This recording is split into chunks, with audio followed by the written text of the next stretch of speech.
Let's go back to this just to see if there's anything else that we Hendricks missed on this card. Magny's a fun one. That's right. That's right. That's what I wanted to talk about. Dude, you know, you got to wonder where Johnny Hendricks' head is at when you heard the way he trained for his last fight. You know, he was saying that he was only training like a few days a week, and he wasn't really... that steakhouse. Yeah, he wasn't really training every day, and that his wife really got him geared up to train for this fight.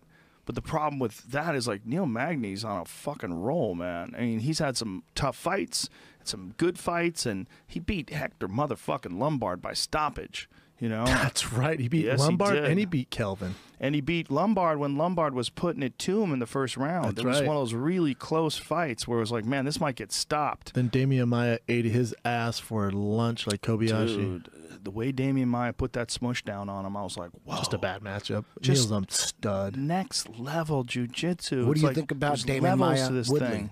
Very interesting. First of all, you got to get a hold of Woodley. Second of all, you got to get him to the ground. Good luck with both of those things. Yeah. Good luck with both of those things. Without getting fight. fucking hammered into another dimension. It's a fun fight. Dude, Woodley showed in that Wonderboy fight that he can hammer you into a dimension in the 4th round. Correct. He could still, like, deep into the fucking championship rounds, can still hammer you out of this fucking zone. That's a scary fight for everybody. Maia. I'll tell you what. But at the Woodley's same always time, a the scary threat of that fight. jiu-jitsu might make Woodley a little cautious. 100%. You know what I mean? That he's, is not true. gonna he's probably not going to throw any leg kicks or anything. He's just trying to knock his ass out. But don't you think that Woodley's wrestling and his physical size and strength, I mean, he's taken unbelievably strong. Damian Maia at 170 No, has no. taken down wrestler after wrestler. See, Did you see already what? has. Did He you see already when has. Damian Maia took down Chael Sonnen? People forget that, and he submitted with the inverted triangle, the mount. Yeah, that shit he was lateral insane. dropped him. Double overhook, He didn't lateral expect dropped it. him. Kaboom! Yeah, yeah, I mean, it was it's glorious. vintage Damian Maia. Yeah, he got a hold of him, and that was this Frank Mir versus Carwin. This is horrific. I couldn't find a good video of it. No? so I didn't really Oh, pull it okay. up. Oh, UFC Don't worry don't about play it. that game. Yeah, it's probably only on Fight Pass. If you go to UFC Fight Pass, do we have an account, or is it just my account? Oh, okay. Is it on? It's on the Apple Yeah, TV. we don't have to see it. But anyway, it was a murking. Murking. We were talking about the difference between a guy who's like a super technical, really high-level guy, and then there's a point of diminishing returns when it doesn't work on somebody. And that's the point of Shane Carwin. Like, he should, like almost like there's like a physical limit of almost all technique that you hit a wall when someone gets just so stupid strong that they can't, as long as he's skilled, and he is skilled on top of that. He's aware of what's going on. He's like a Rashad Evans black belt. Like, Rashad's not going to submit you off his back, but his knowledge and his defense is insane.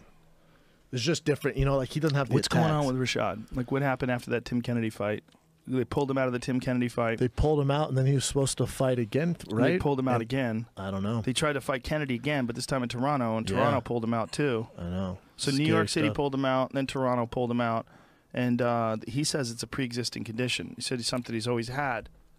But who knows, man? I don't want to hear that. What do you think about that Kevin Gastelum fight? Good Lord! Jesus, right? That was Against fucking Vitor? nuts. No. Against Tim Kennedy, first of all. Oh, yeah. Oh, that's another example of a guy who wasn't cutting any weight and looked fucking amazing. But then he wants to go back. Talk to your boy. Why does he want to go back down to 70? Because those guys have to cut weight. Those guys are cutting weight and getting down to 185, and they're gigantic. Guys like Hector Lombard, and he doesn't want to have to fight one of those guys. Okay, but you got to make weight at 70. I son. understand what you're saying, and I think there's a middle ground there. I think He's made 70 is weight- too hard. He's made 170 many times.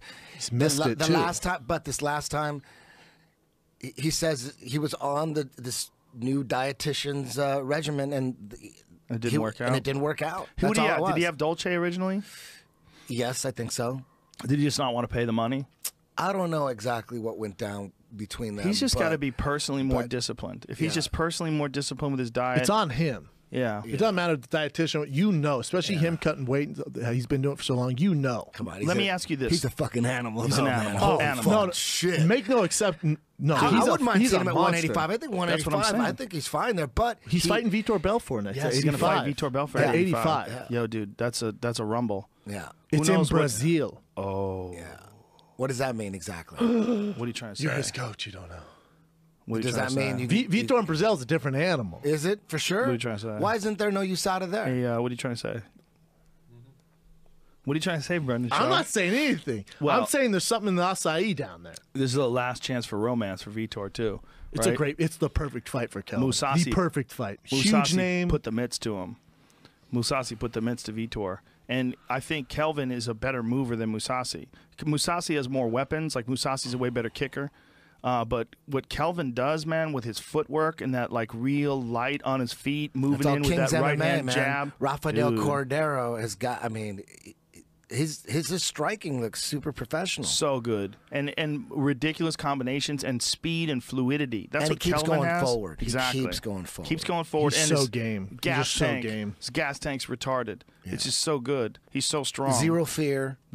Great chin. His demeanor's insane, yes. And, you know, was real comfortable when Tim was mauling him. Like, Tim got a hold of him early in that first round and really put out a lot of effort. Yep. Put seatbelt, got his back, really was mauling him with size and power, but Tim gassed himself out doing that. Tim looked terrible in that fight. Did I not love look good. Tim more than anyone in this world. What about me? You love him more than me? It's a toss-up. He because fights he's a for my veteran? freedom. He fights for my freedom. Interesting. But Tim looked rough in that fight. Tim looked it was a awful. terrible performance for him, but let me tell you something. Nobody fucking handled himself better after a loss than that guy. What did he say? Just fucking owns up to it. The guy kicked my ass. He's a better fighter than me. It was very He embarrassing. posts a picture of him going to the hospital. Well, that sucked. Yeah, All black his eyes face and shit. totally jacked. It's Tim Kennedy. Took a picture of himself jacked in the hospital. Yeah. Yeah. That guy's so That's a insanely great jacked. outlook on losses. You know, losses are, when you're in someone's corner and you're dealing with someone, man, it's like it's hard to. All you can say is like, There's all not you can much. say is, you can't win them all, bro. You got caught. Anybody can get caught. But- Anybody So can there's get a caught. difference between like what we're saying, like a guy like Tim Kennedy took that loss, and like how hard Ronda took her loss to Holly Holm. Yeah. There's a giant difference. Complete opposite. Yeah. Well, that's the business of being a fighter. This game's easy when you're murking everyone. Every media outlet's telling you how good you are. Like, yeah, this is fucking great. Then you take one on the chin, you lose. Most fighters come back and go, all right, I got murked, but watch this fight. You'll see what's up. I'm a real fighter. That's why Tim or Kelvin's had his losses. Everyone, Matt Brown. they come back. Matt And even Brown. Connor, you know, he Connor, came back. He was yep. already talking shit after that Yep. fight. He was like, you know, fuck it, I fucked up, but I'll Yeah. be back. Took it like a man. Came Yeah. right and didn't talk about a staph infection. By the way, a lot of people only found out about a staph infection because of my fucking big mouth. But he had a staph infection 2 weeks out of that first Nate Diaz fight. He was taking antibiotics. That's the word. Might be. I don't think it's bullshit. I haven't heard it directly from his mouth, but I heard it from very reliable sources. Did you hear what his camp is doing? What are they doing? His coach is requiring every fighter on his team to have their brain scan. Fuck yeah, John Kavanaugh. Fuck yeah. Right? Powerful move. Smart guy, man. We need He's on the everyone else ball. to follow that. Fuck yeah. This is a crazy sport, you know, and no one wants to tell people when they can and can't do it, but someone should be watching out for them because that fucking same ego that makes you want to be a champion can also get you real confused as to when you're physically compromised.